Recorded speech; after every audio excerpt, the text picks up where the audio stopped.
Hey all you heroes out there, I'm your professional protagonist, and I know it's late, but hey, a Nintendo Direct happened a few days ago on the 13th, and it was kind of a big one, which means that I have to talk about it. And normally, being this late, I probably wouldn't go back and talk about them, but like I said, it was a big one. There's a lot of things in there that really need my attention, and so I am going to provide it. So we will go ahead and start off just kind of going in order, my general thoughts and feelings on some things here. The very first thing that came out of the gate was Fire Emblem Engage, which I am not a Fire Emblem fan. I've never played a Fire Emblem game before in my life. The closest I've ever come is when I used to main Marth and Roy back in the ye good old days of Super Smash Bros. Melee. Yes, it was between those two and Link, so you can tell I'm definitely Sword Boy. But I will say that while I never played Fire Emblem before, I've never had any kind of real interest in playing Fire Emblem before. This one definitely caught my attention because if there's one thing I am absolutely a fan of, it is crossovers. You could take multiple properties that I don't know a single thing about, don't care about at all, cross them together, and suddenly you've got my interest. Fire Emblem certainly got quite a history, as far as I'm aware, with all these different protagonists, all these different heroes. I don't know if they're like alternate universes or just different points of the same timeline in the same world, but I do like the art design for this main protagonist with the different blue and red hair and being able to essentially summon out other Fire Emblem or previous Fire Emblem protagonists like their JoJo stands or personas just really tickles my fancy, and I really liked the way that they presented it. I'll also go ahead and say at this point that I don't know what Nintendo sacrificed, or actually I should say, I don't know what Square Enix sacrificed. If they made some sort of dark pact with a goat god of some kind, or goat demon rather. Everyone had to give up their firstborn. But there is so much Square Enix representation in this Nintendo Direct. It is ridiculous. Redonkulous even. And not only just Square Enix, but my god, the farming sims in this are off the charts. There is a extremely high disproportionate representation of Square Enix and frickin' farming sims in this Nintendo Direct. Absolutely ridiculous. I think it's funny. I don't have anything against any of it, and I'm not even saying this as a critique, that's saying that it's bad. I'm just saying, wow, did they really all come together and just happen to be ready to be presented all at the same time? Or did someone plan something here? Because my god, that is interesting and weird. But we got a few more things that kind of were highlighted there. It Takes Two being ported over, a new Fatal Frame, Xenoblade Chronicles 3 getting expansion pass, DLC stuff happening.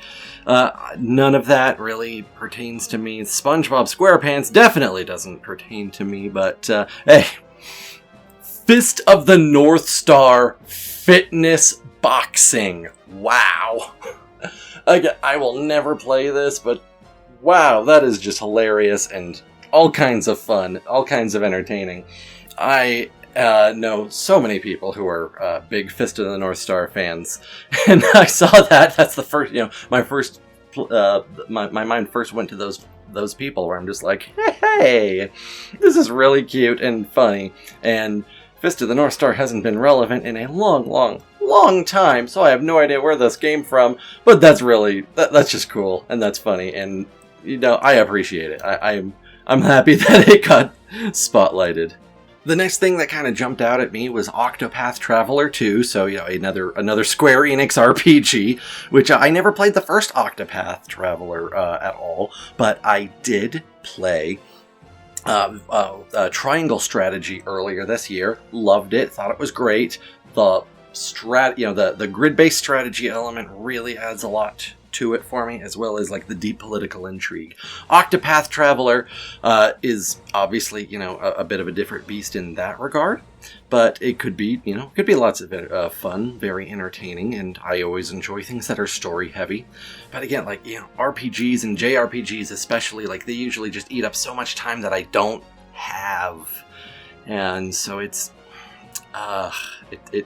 sad that way. But then the next thing that comes up that really catches my attention is that we have more coming to the Nintendo Switch Online expansion pack, more Nintendo 64 games, and that was really cool. I mean, I still don't have the expansion pack for NSO myself, just because I don't feel like the value is still quite there for me. I appreciate that they're adding more to it and they aren't increasing the price, so eventually I'm sure it will get there, but with other options like emulations and whatnot, it's still not quite a priority for me, especially with the budgeting that I have. The games that they were throwing out there, I thought were some really solid choices. We get the first 3 Mario parties all bundled together, or not bundled together, rather the first 3 Mario parties together, and some others that were definitely popular. But then of course, GoldenEye. Oh, yes! There's gonna be so many people who've never played GoldenEye before gonna jump on that, and then they're gonna hate it and think everyone is dumb because this game sucks.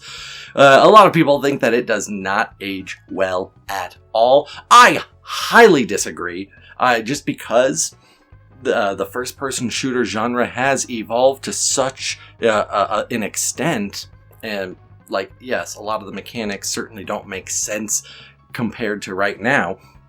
But, and this isn't even, for me, I still think it holds up just fine, not even just for, oh, geez, what am I saying here? Like, I do think it holds up, like, obviously, yeah, the mechanics, the technology back then aren't as advanced, but you're not, you're not in some kind of, like, war zone for the most part. You're not a super soldier. You're James Bond, which, I mean, yeah, he does have basically straight up superhero-like feats under his belt with his many, many decades of film, games, books, comics, and TV.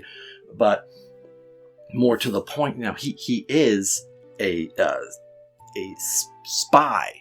He is more about, the stealth, the espionage, the not going full ham and full auto, mowing down waves and scores of enemies, but being methodical and efficient and a lot more kind of like that. So it is more slower paced than how first-person shooters have become, absolutely.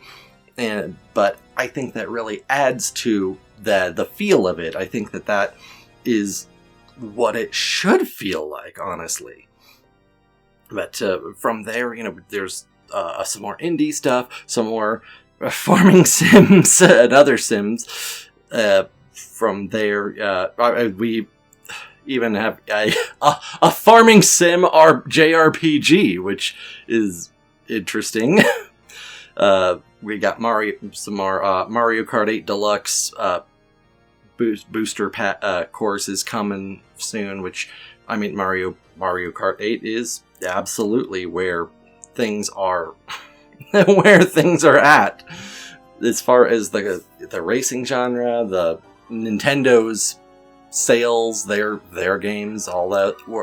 I mean, Mario Kart 8 Deluxe is the game. I'm not surprised that they're still selling more copies of that game, or rather, I'm not surprised that they're still putting out more for that game and not doing Mario Kart 9, because it is still selling, like, a lot.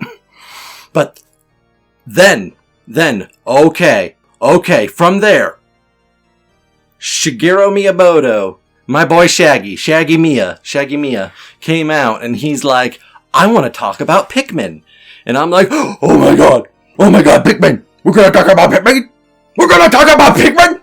And then he just brings up Pikmin Bloom. I was like, you mother effer, you know what you're doing to me. You're stringing me along. If this doesn't end with Pikmin 4, oh, they're gonna be hell to pay. There is. And even if it does end in Pikmin 4, that you are torturing us like this. Oh, Shaggy, why are you doing this? And then we got Pikmin 4 finally re-announced. Yes! It was like a 5-second teaser, but we finally got it reconfirmed. Shaggy did say a few years ago that they were working on it. It was near completion. Then they were starting over, pretty much. Same thing with Metroid Prime 4. The number 4, man. If the number 3 is cursed with Valve, it's the number 4. That's just doesn't work with Nintendo. They can't do 4, which makes sense, actually. Oh my god, of course, that makes sense. They're a Japanese company. In many Eastern Asian cultures, especially Japan, 4 is an unlucky number. It means death. Of course they have an issue making the 4th installment of a franchise. Oh! But all aside, we did not get very much about it. I was really hoping that after all this time we would learn some more. All we know is that from him, he says that they're revamping the actual controls for it, the actual game mechanics, and the camera angle is now more closer to the ground, like on Pikmin eye level, which is very interesting. I'm not sure exactly how well that's supposed to function, considering that, Pikmin is essentially a strategy and resource management game at its core gameplay elements, where you have to manage your troops, manage your Pikmin, and to do that you need to see a lot more of the map around. So that's interesting. I'm hoping that it works out well. Maybe the gameplay itself will be altered to reflect this change in camera position and whatnot, but I'm still not totally sold on that. But just knowing that it is coming 2023 and that they have redone this. Yes. Oh my gosh, I'm so excited. Probably the only other YouTuber out there more excited for Pikmin 4 is Arlo, that adorable blue furry monster. We love Arlo around here. But then we transition from one of the most adorable and family-friendly and cute game franchises out there to, after skipping a couple other highlights, one of the most adult and sexy and hot franchise titles out there, Bayonetta 3. Not a whole lot was said about Bayonetta 3 in the Direct itself that we didn't already know, that they didn't already tell us, but they did give us an official release date, October 28th. Very excited. I love Bayonetta. I love Devil May Cry. Extreme action games, great in general. Super psyched. Super happy for it. There was more released in a Bayonetta 3 gameplay trailer that was announced on its side, separate from the Nintendo Direct. Wow, I'm stumbling over my words a lot right now, but hey, this is all my raw reaction. You're all getting the most authentic experience. And the next one to jump out at me, which actually was immediately after Bayonetta 3, is Master Detective Archives Rain Code, which is from the makers of Danganronpa, so it's going to be absolutely insane and ridiculous and over the top and weird. Look, we have our setting of a sort of noir rainy city where they said it never stops raining, which is interesting in its own right. Normally I would say that's just dramatic flair, but we also have a spirit named Shinigami, which is, essentially a god of death in Shinto religion, that helps us out and does all kinds of supernatural shenanigans, so I would not be surprised if the constant rain is, one, legitimate and literal and not just there for aesthetic flair, and B, very much supernatural and linked into the main story. We're supposed to be an amateur detective solving crimes with the help of our death god assistant, which brings to mind like combining Danganronpa with Ace Attorney a little bit, in just, just a little bit, some of that flavor. And I will say, I 100% believe that this is an amateur detective that we are playing as, not because of his style of dress or the gameplay that we see or what he's actually going through, what he's doing in this story, but because that boy looks exactly like he'd be the son of Kyoko from the first Danganronpa, the ultimate detective. So he just straight up looks like a boy version of Kyoko. That's boom. I 100% believe it, and if I would not be surprised if this was a stealth sequel in some way, then he is actually Kyoko's son, or even a stealth prequel, maybe, and he's Kyoko's father. But it's Danganronpa. It's the insanity of that team. Anything is possible. From there, we have all of the most recent Resident Evils coming to Nintendo Switch on cloud. I'm not psyched for it being cloud-based, just because the service is the game. You can't host it locally. You can't download it. If the server goes down, there's nothing you can do about it. It's dependent on how good your internet connection is. So if you don't have a really good internet connection, then, well, you can't play the game. And then in a lot of cases, there's also input lag because you're sending it all the way to a server somewhere else. And there's a lot of games online that, end up having input lag that's mostly like online multiplayer stuff. And it's like they know about it. They dedicate it towards it. Single player content, they tend not to put as much emphasis on trying to reduce that in the servers. And, I just like owning your own games, even if it is a digital download, which technically and theoretically by various laws and blah blah blah that could still be taken away, but at least you still have it locally unless something happens. Cloud-based, I just don't like that. But I will say I love that all of these recent Resident Evil games, 7, Village, the remakes for 2 and 3, are all, I love that it's being extended out to Nintendo Switch users. Consoles are expensive, let's face it. Like, I would have every console under the sun if I could afford it, but, I can't. Which is why I love that kind of accessibility. And, that's just a big part there. So I'm very happy that people will be able to play it that would not be able to otherwise. Moving in from there, we got Tales of Symphonia Remastered, which is... Remasters are cool as long as the price point is okay, and 2, like any extra content or adapting it to new technology is in line. So, price and then anything that they add to it to improve it performance-wise. Or just adding, more to actually do. Tales of Symphonia, never played any Tales of game. I do know Tales of Symphonia is the most popular of the franchise, and among my friends back in school, it was really, really popular. A lot of people were super big into Tales of Symphonia that I hung out with.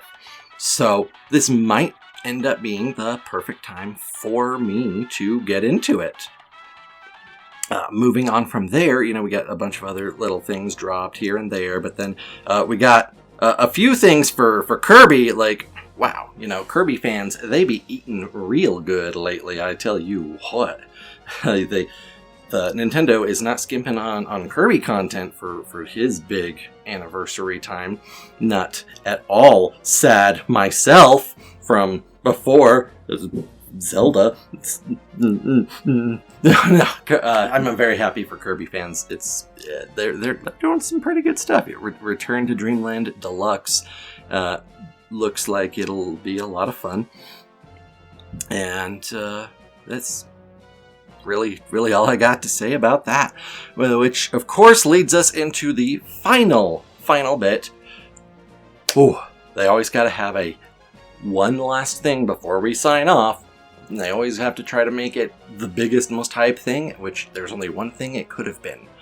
The Legend of Zelda Breath of the Wild sequel. We needed more information on that, and, well, we finally got it. We finally got more information on it. Not only did we get some more information, we got the title, which I'm really confused about it. They said Legend of Zelda Tears of the Kingdom. It could be Tears or Tears, go either way. I'll actually have a video coming out soon after this where I just discuss the new information on Tears of the Kingdom. But okay, so we have our release date, which is baller. We have the title, and we get a lot more. Well, not a lot more, but yeah, we have more teasing. We have some more just kind of quick images shown to us. And I will say, what they gave us is a lot to chew on, a lot to theorize about, a lot to generate some hype. But this close to it, after this many years and all this time, like, just give us the full release, or not full release, rather. Oh, now my dog's barking out there. Hope you're not hearing that. And if you are, hi, that's Sneakers. Ignore him. But yeah, not full release, but like just give us all the information. Like, just drop it. Like, obviously not story spoilers and whatnot, but give us the full length trailers with, the full synopsis, everything at this point, because it has been so long. And we're so close now. It's gonna be May, like they said, spring 2023, but technically May is still spring. It's the very end, the very cusp of summer. But at this point, just give us the details, people. Oh my god, like, I've got a lot more to talk about in an entirely separate video, which we'll get to soon. But I'm excited. I'm really happy. I'm gonna do a little dance right here that you can't see because this is all voiceover. Oh yeah, Legend of Zelda. So excited, so happy. Is all I can say. I've got many theories, which again I'll go into more in depth, but. Oh, and the last thing, they said they wanted to hold off on announcing its title because that would be spoilers. Which, I mean, if the title is going to spoil things, then why not just make a different title altogether? But I don't understand how Tears of the Kingdom could be a spoiler. I don't. It doesn't make any sense to me. But again, I have some theories, but that's all speculation. It's not saying like the end, like the Legend of Zelda, the end of the cycle. Like, that would be a huge spoiler right there. Like, if the cycle of reincarnation between Zelda, Link, and Ganon like were ended in this, that would be a freaking huge spoiler. Something along those lines. But this whole situation, like, no, I don't see how that could possibly be a spoiler. But I'm excited. I'm super happy. I want this. You want this. And I will see you in the next one. So, everybody, let's all give this Nintendo Direct, this great Nintendo Direct, a huge hell yeah!